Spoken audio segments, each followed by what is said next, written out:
All right. Nice and bright. Yep. We are WTUSAT Data and Facts, and we're going to talk about the World Championships Taekwondo tournament that just happened, the 2025 WUXI. We did a part one like 3 days into it, kind of summarized how the Americans had done so far. And so anyway, we're going to finish the summary through day 7, and I think you have a lot to talk about. Well, hopefully we both do. And these are the best of times, and these are the worst of times. So we did the best that we've done since 2011. We've also done the worst since 2011, as far as around to 64, losing around to 64, right? Right. But we did the best we've ever done since 2011, which is the electronic scoring system. We got 2 bronze and 3 quarterfinals finishes, which is really good for the USA. Can we do better? Yes, we need to. We'll talk about that later. But that is the best we've done since 2011. Right. But like you brought up in your charts that you've posted that we also had the worst round of 64. Well, we sort of jumped right into the USA results. Should we continue that or go you put back to best of times, worst of times. So okay. So that explains that. Now let's talk about national results. Okay. And we'll come back to the USA results. Got a list here. Because, we posted the USA results, which you've probably and hopefully seen. And we've also got the world results. I'm not going to go through all the gory details of that chart, but hit the highlights. Hit the highlights. So apparently, WT says there were like 180 or so countries there. I thought I saw 179. Okay, 179. Yeah. Roughly 180. Yeah. So that sounds about right. That includes countries probably with just officials there. But I summarized the top 42 teams, which are the 42 teams that had 8 athletes, which is half of the 16 divisions or more. The U.S., of course, sent a full team, as did some of the big teams like Turkey, Korea, China, who is the host, of course. Brazil. Russia. Brazil sent 15. So, and Australia, Canada, they sent a full team as well. So, in terms of overall results, Turkey came out on top. They edged Korea because on the last day, Merv Dinsel Kavarat, female 53, got the gold. Got the gold, screaming Turk. Screaming Turk. And at the same time, men's 74 was happening, and the Brazilian, Edival Pontes, he got the silver. If he had won the gold, Brazil would have been up second. They were third, which is fantastic. But they would have ended up second ahead of Korea if he just won the gold. It was so close. Anyway, congratulations to Turkey, Korea, Brazil, and China. China was 4th, the host nation. Didn't expect much from China, but 7 of their 8 women won a bronze medal. 7 of them. Wow. The other one won a quarterfinal. She's so disappointed. She's the only woman who didn't win a medal. That was in 67. And the men also surprised, having a bunch of quarterfinal finishes, 3 quarterfinal finishes, a bronze and a silver. The Chinese men usually don't do that well. So obviously everyone was very amped to be fighting at home. And it didn't look like it was shenanigans. It didn't look like shenanigans. To me, it looks like China was their legit team. Yeah, I do. I think so too. And we'll get back to referees and stuff, but I didn't see like crazy, ridiculous calls in their favor or decisions where the judges go like this for Daniela Souza and all that stuff.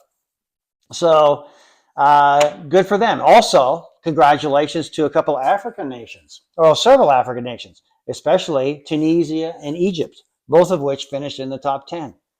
A Tunisian woman won the first medal by a Tunisian woman. She's 17 years old, or maybe 18, just fresh off World Juniors last year. And this year she won in 62. We'll come back to ages a little later because there's definitely a youth movement going on.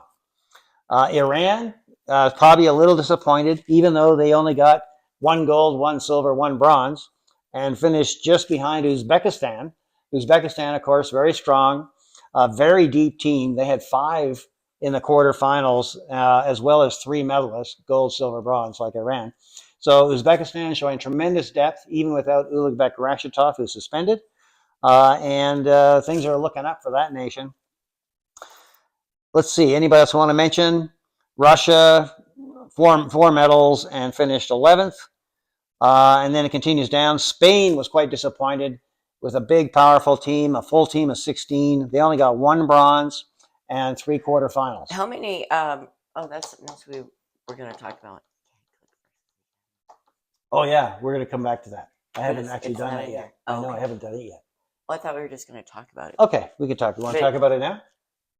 Or Well, after? so you go because you brought up Spain, and Yeah. when I think of Spain, I think of Hankook, even though he's got the Yeah. twins from Hungary, that Right. but they live in Spain and train So, with Hankook. so Team Hankook had around 8 athletes there. It's either 7, 8, or 9, one of those. I've got a list of them in all the weight Luana and divisions. Viviana, It includes the 2 Martin sisters, and Adriana Adriana Iglesias, Iglesias, Spain. and a bunch of others. Lena Moreno Reyes in 67. But Melina Daniels is supposed to be training with them now too. That's the rumor we've heard. Yeah. So we'll see if that turns out. They've also got the Irish guy there now. Oh, that's right. And so I'll make a post where I'll compare the Team Hankook and their results to the academy, versus because it seems like a fair comparison. Team USA. Team Hankook is a private team, whereas the academy is a nationally sponsored, Funded team. Yeah. funded team by USAT. So let's compare those results. Should be pretty close, but I think I might have a little surprise there in Team Hankook's favor. We'll take a look at that. All right, so I've got. Let's go over USA results. You've already sort of hit some of the Yeah, highlights. Why don't you continue with? Well, we some got of the 2 bronze from John and MAIKOL Rodriguez. Yeah. Jonathan Healy, Big John, and now 3 quarterfinal finishes with Faith, CJ, and Victor Rodriguez. Yep. And it's just so close with those 3. I really thought we were going to get more medals. Yeah, it was so close. It was so close. So close. They all deserve to They continue. did. They really did. But that's the But brutality. a lot of it, and we'll get into that's next is the KPNP performance, which was freaking horrible. I just think there would have been a different outcome had it worked, because none of the headgear was working. It's like, oh, let's kick it 5, 6, 7 times, Yeah. and then okay, go. And It was so just it was, ridiculous. it was the same for everyone, of course. Mm-hmm. And you still had the coach's card, so the headgear wasn't the end of it, unless you lost your card, of course. Which Then you're did in real happen. trouble. But also, this was the best that the men's have done since 2011, again, during the electronic era. Yep. So that's, comparing how we do now to before the electronic era, when, you could run away and go out of bounds and there was no gam jong. If they did give you a gam jong, it was only a half-point deduction. You really can't compare pre-electronic era scoring system to post-electronic scoring system. So that's why we go back to 2011. It was really 2012 when it really kicked in. That's the first time I know I experienced it. Yeah. Had to use it. So can I add to that, what you said there? Yeah. Okay, so the men, we said they were the best, and they were the best because they won the 2 bronze, and they had 2 quarterfinal finishes. The previous best by men in that whole period, and oh, by the way, those are the first 2 medals that men have won in that period. It was always females winning the medal. Oh, except for CJ last year. I'm sorry. Yeah. Yeah, he got the silver. Excuse me, CJ. But back in the day, it was really just quarterfinal finishes, including in 2015, where we had the 2 bronze by the 2 women, Paige and Jackie, and the 3 quarterfinal finishes by the men, including Terrence Jennings and Stephen Lopez and Stephen Lambden, now a coach. This time, better by 2 bronze and 2 quarterfinals. The women also did better this time, with Faith getting a quarterfinal finish. Mm-hmm. Last time, embarrassingly, in 23, we didn't even have a quarterfinal finish by the women. We had 3 round of 16 finishes, but that's not a lot to write home about. Okay. Okay. And the other thing we wanted to mention was that, at this tournament, you had the USA national team, and then you had the USA Academy team, and they're treated very different. They sure look like it. Well, this is just the observation that we're making, and well, we've also heard from individuals involved. Yeah, that they're treated differently. They don't really train with the team. They obviously had Nikki was the one. Oliver's was the one that was coaching all the non-academy. All 8 of them. Yeah, all 8 of the non-academy members, and well, if you compare the non-academy to the academy didn't really they're the kind of the ones that bombed out in the first round, Yeah, mostly match. they had Not all of them. I think their two match two record won was their first match. yes, and so and all 8 lost, of course. So their record was 2-8, Yeah. which wasn't that good. No, that was not good. And it's why we talk about the worst of times. So the best of times is the medals that we got in the quarterfinal finishes, and the worst of times was our non-academy athletes kind of didn't perform as well. Right, and so you have to wonder. I think there should be some post-event analysis of that. I don't think it's my own opinion is I don't think it's fair for any one coach, whether it's Nikki Oliver or anybody else actually, who's really a stranger to virtually all of these athletes, to step in and coach them at Worlds without knowing really their characteristics or motivational techniques that work specifically for that athlete. Exactly. Which is actually a big deal. Right. It's really the main thing a coach can do in the event. They're really not going to give them tactics that are dramatically different than what they normally do. They need motivation. It makes me think of Vila posted a really good post on Facebook about coaching and perseverance and the tenacity of not giving up, and also coaching in the ring, in the chair. It's like you've trained with these athletes, like what you were saying, how they perform, what advice to give them when you're in that chair, you're in there with them. But like poor Nikki, like she doesn't know how these athletes train. They're strangers to her as well. Mm-hmm. So what you can't give that kind of advice, right? So I just think that just based on observation, it seemed like that might have had something to do with, not just performing as well. Right. And that's unfortunate for both Nikki and the athlete. Sure. And you mentioned not giving up, which is a really good point. We saw that. Yeah. If you could go back and look at, I think it was Damien Vila's post, might have been Gus's, but look on their Facebook page and read that post. It was kind of got a little choked up because it was so heartfelt and it was so true what they said. Anyway, go ahead. All right. Wow, some real emotion there. I'm not going to do that. So we saw throughout the tournament, we watched quite a lot of the tournament, not just the U.S. athletes, where some athletes, when it was really tight in either the second or third round, especially when it really mattered, you're either going to win or you're going to lose the second round. And then, of course, the third round is all important. Some athletes would make tactical errors where they'd stand on the sideline trying to balance without going out of bounds, even though they had gam jogs to give, while the other athlete did spinning kicks. That happened to Adriana Iglesias. Actually, it wasn't a spinning kick for her, but it was 2 very late kicks by the Taipei girl who ended up winning the gold, who did not give up, did not stop, scored twice late, and edged her.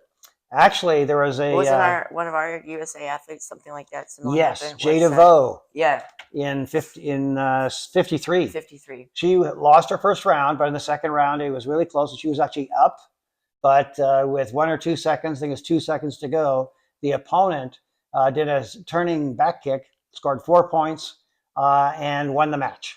Even though Jada could have stepped out of bounds once or twice and still won the round and gone on to the third round. That probably maybe was both an athlete and a coaching error, where you got to be aware of the score. Right. You got to need help to know the score and how many gam jongs you have. What's the situation? How much time's left? The athlete's standing there fighting for their life. They need some help. So there's a good example of not giving up, but tactical errors. Yep, I concur. Yeah, we saw that throughout the tournament. Oh, so back to the KPNP horrible performance. I wanted to add one more thing. Okay. Can I? We were about USA results. Oh, okay. Go ahead. Okay. USA did their team trials in January. This event was in late October. It's so stupid. I don't see why we do team trials 9 whole months, just because it's convenient for some reason. It's for like, USAT, I guess. It's like USAT doesn't care. I mean, these poor athletes are still growing, especially the 17-year-olds. And you don't have to have all cadet, junior, and senior team trials together. That seems to be the plan. Let's do them all together, no matter when the event is. Seniors could have easily been at nationals, just like the under 21 was. Yep. Under 21 team trials for this year's event was at nationals. It should have happened. because, you know, you can make an argument that not necessarily our strongest athletes were represented on the national team. And, you know, I'm not going to get into, you know, what could have been, but it could have been different if we had some slightly different athletes who were deserving and had a great record this year, had been there. It really should be done within Should have been done a month closer. or two before. Just like track. Yeah. Track before the Olympics. The U.S. team trials in Eugene, Oregon is always like at most 2 months before the Olympics. So there you go. All right. All right. Keep going, please. So just to mention that we were going to compare Guadalajara World Championships, which used Daedo, and that was just a fiasco. It was horrible, but at least it improved each day. The first day was just like this whole grand championship. It was a poop show. Well, but Daedo, at least they started like tampering with the stuff, and it got a little better as the days went on. It went a lot better. It got back to normal by about day three. This WUXI Grand Championship, not Grand Championship, World Championships, it didn't get better. No. The headgear got worse. I mean, it can't get there worse. was hardly any punches award. I saw a few as the days went on, but you're kicking. Hell, if you kicked him in the back, that had better chance of scoring than kicking him in the chest. It did. For the chest gear. And then the headgear, good luck with that. I know you posted some. The guy did a turning back kick, knocked the guy down on the ground, getting it. And that was just one of many, like blatant head kicks. Did it score? No. And, they had this elaborate, space looking headgear that was so cool and everything for KPNP. Didn't work shit. Yeah, we'll probably gather some data, but that's a very long and tedious effort. So we'll probably do that. Tonight is the WUXI Grand Slam Challenge, and they are not using Daedo. They are not using KPNP. They're using the new Waychamp. I think it's made from China. Yes, it is. But it can't be worse.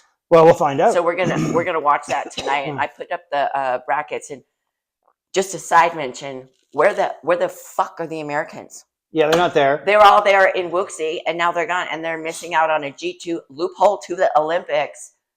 Big ass tournament. Like what? Okay, and also, and the Americans left. They're not staying. You could have just stayed there and done this G2 tournament. And several other Pan American countries did stay, including like Chile and Colombia. I think even Uruguay. So they stuck around because they see value in both the tournament and the experience, but also saving money to get to a major event. This is a G2. It's a G2, but it's also a loophole into the Olympics. There's what, 3 challenges or 2? I think it's going to be 3, including 2 next year. And so it's accumulation of the points for the Grand Slam. Yeah. Far fewer tournaments to get points. And this Grand Slam challenge is like a gateway into the Grand Slam. Yeah, they get one. Well, yes, right. Okay, so this event is to go to a 2026 Grand Slam. It's like the Grand Prix challenges this year are getting you into a Grand Prix next year in 26. Exactly like that. Which is happening in 3 weeks at Bangkok. We're not going to talk about that. But also, let's talk about what else happens at this event. So the gold and silver medalists get the invite. You have to fight off for 3rd place too. The gold and silver medalists get the invite to the 2026 Grand Slam. And also, gold medalist gets $6,000. The silver medalist gets $3,000. I forgot about that. Bronze gets $1,000 US dollars, not Canadian dollars or any other dollars. And I forgot about that. They get points. It's a G2. A lot of US athletes have not maxed out their 40 points for this year. Points and money. And this one is included in your 40 points. Yeah. So, in fact, most of them on the academy as well have not maxed out their 40 points. Yeah, I don't know why they didn't stay. Silly mistake. But anyway, it is what it is. Even the non-academy, did anybody stay? I think Melina Daniel might be here. Okay. But I haven't. But she didn't go to. She was registered, I believe, as the sole American. No, she didn't. Yeah, that's another thing. Is that she fought in 49, ended up losing to Maya Mata. And Sofia Osaguro lost to Melina Daniel. If it was closer to the event, they might have split it up so 1 or 2 of them had done 53. So anyway, whatever. So points, money, a right to go to the Grand Slam. Wow. We're going to watch tonight. Yeah. 49 and 80 and plus 80 tonight. And we're going to be observing how the Waychamp operates. Super curious about that. Yeah, never seen it done before. It's We'll post some video. Okay. We didn't mention the referees. I thought, other than the freaking tight white pants, which is so freaking annoying, I can't. Oh. Other than that, I thought they did a okay job. You didn't really notice them other than their tight white pants. You didn't notice them? I don't remember a single I thought horrible call where they inserted themselves like late in the match to call a stupid gamjong. I didn't see that. The only thing I noticed that was irritating is that when there was an obvious head kick, they didn't pull their card. And, that they can, and they're going to have to down the road when they take away the coach's card.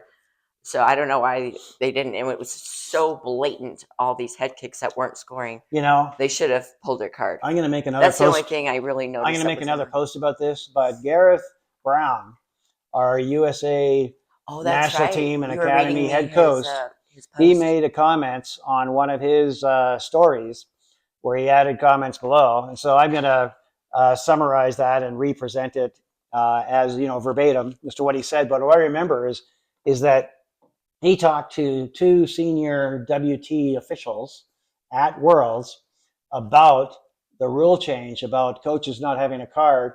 And the response he got was that maybe the 8 count won't even happen because the 8 count will happen if there's blood. And if there's no blood. If there's no blood, no 8 count. You could be knocked unconscious, but if there's no blood, there's no 8 count. Oh, but Don, World Taekwondo says this is not a combat sport. Oh, yeah. Yeah. So I think the blood thing it may be misinformation that's given by the WT, but let's wait for the rules because we haven't seen the actual written rules yet. But that's crazy. We saw numerous events where, especially like a big man, I posted one yesterday, you don't need to have blood to have a concussion. Did a spin head kick and knocked his opponent straight on his back on the ground. He's a 190-pound man, swinging as hard as he can with his foot. There's no blood. Too bad. Yeah, but even in football, there's a concussion. You can have a concussion without there being blood. So Absolutely. That's insane. Somebody's going to get sued for that. Yeah. So the referees were good. Yeah. Arnold Chung did a great job. We watched him a lot. Yes, he did. Oh, I saw he's now listed on the USAT referee group list. Okay. With all the coaches and everybody else. Yeah, I saw that too. With Victor Rodriguez and Nikki Oliver and of course Gareth and Paul. Yeah. So that's another thing is that Lucas Rodriguez was there to coach Victor, and they both did a great job. But they've got him listed as part of the USAT coaches. Right. Yeah. Right, for this event. It's just for Worlds. Oh, it was just okay. So I think they did a deal where, Victor will join the academy if Lucas can coach him at Worlds and maybe some other events. Yeah, I think they have smart. Yeah. Way to go, Rodriguez family. Yep. I agree 100%.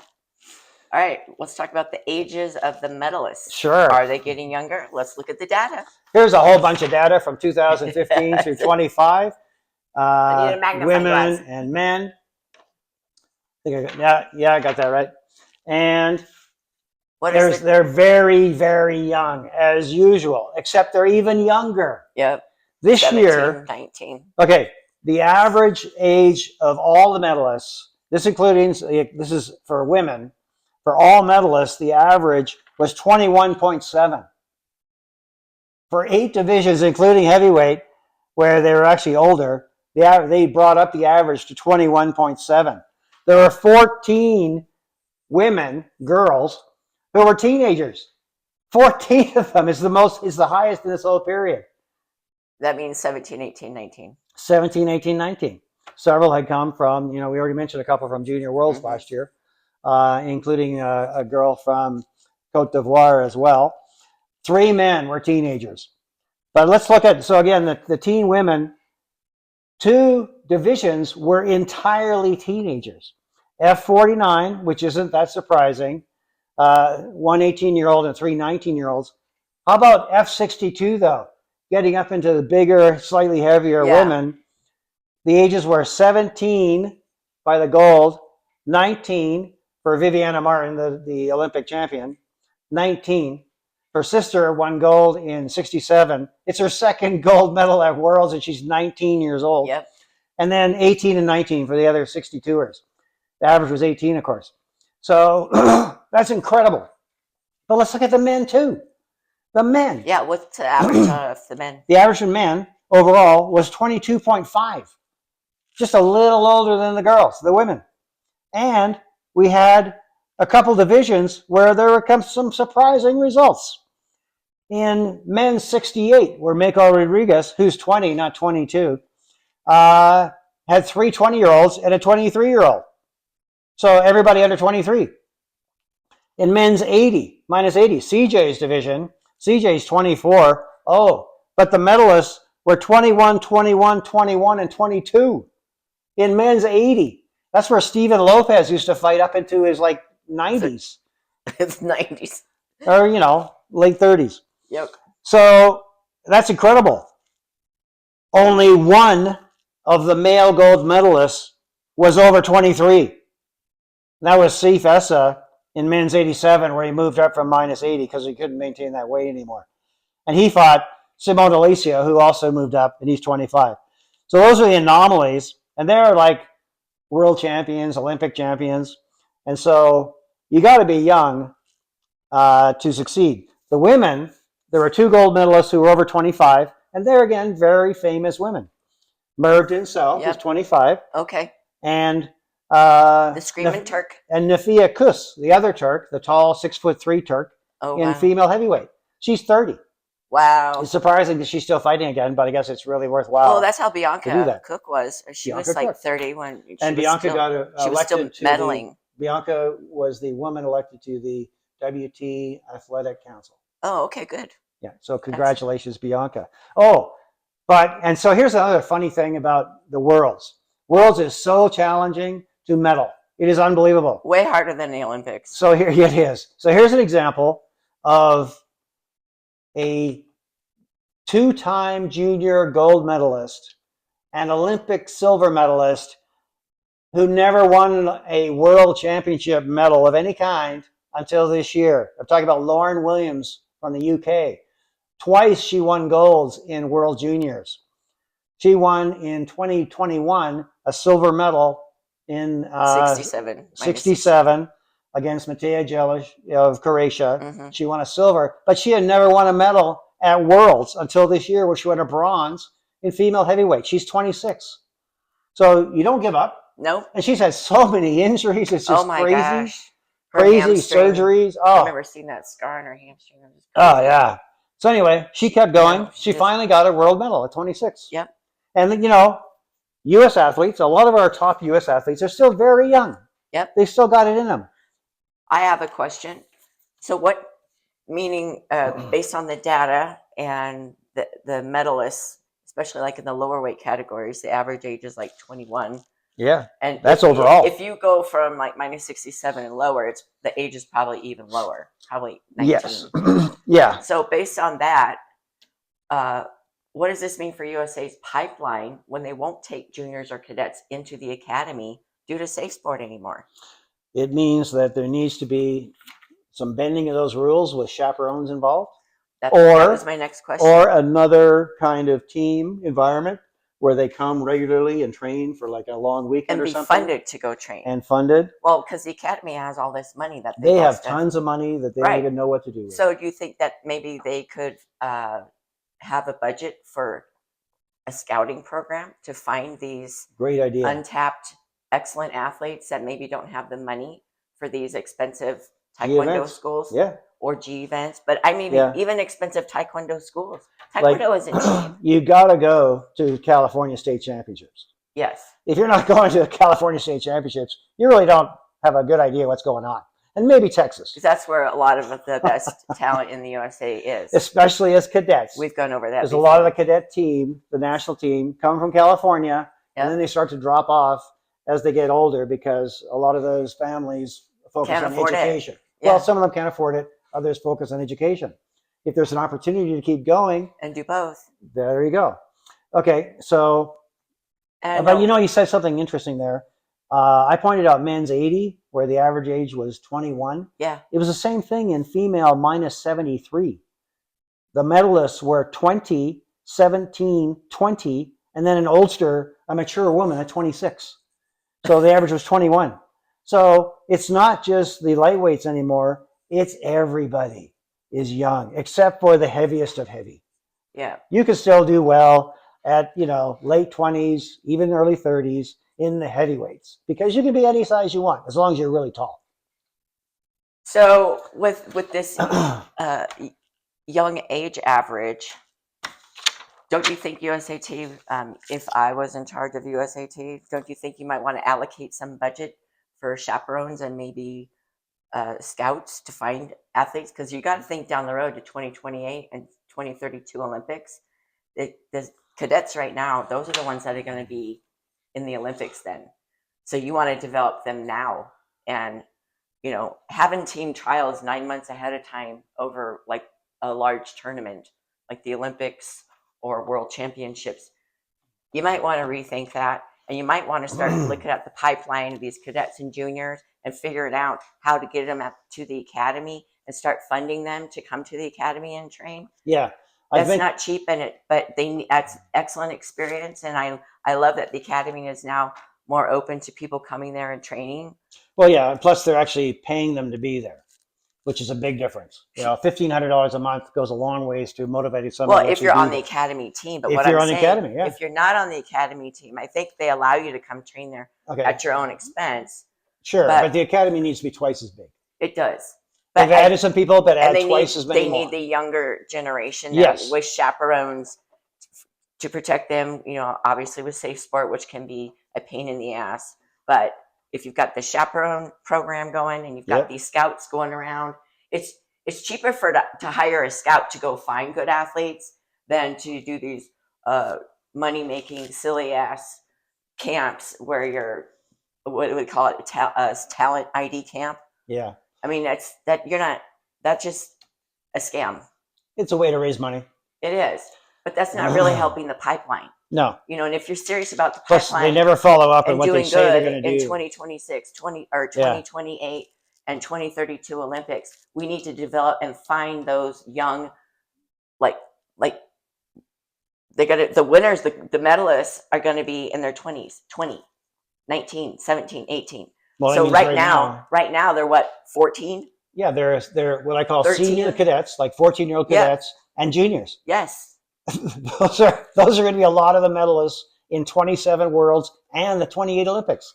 Forget about 32. Okay, and so I got to say this because I think USAT administration, executives, the board have their head totally up their asses about this, because here's a statement they just made on their announcing results. Oh, you read that to me. So I'm going to read this absolutely to you. Ridiculous. So here's a paragraph from their press release. It's just unbelievable. So it starts off good. Huge congratulations to our United States World Championship medalists, whose outstanding performances earned podium finishes, inspired fans worldwide. Like the U.S. team inspired the whole world. The whole world. They're inspired. Who wrote this? And proved, and then this goes in all bold, and proved that Team USA is on a powerful path to dominate in 28. What utter bullshit. We finished 20th. 20th. And we had the worst round of 64 finishes we've ever had. We'd never had more than 4 round of 64 finishes. We had 6. So, polarized team, academy, non-academy. Yeah. BS statements by whoever's writing these press releases and telling the board. They're still telling the board that we're going to have 8 at the Olympics. We're not going to have more than 4 unless something magical happens. So anyway, I am not a fan of. Congratulations. Yeah. Love the coaches. Love the athletes. Don't like the organization. All right. And reminder, tonight at 6:00 Pacific Daylight Time is the Grand Slam Challenge. I'll put links up on our Facebook USAT Data and Facts page. We're going to watch that because you get to see how Waychamp PSS works versus Daedo and shitty new KPNP. I got to have another beer because I'm all worked up. You're all worked up. All right. Man. Jones out. Saturday. Love Saturdays.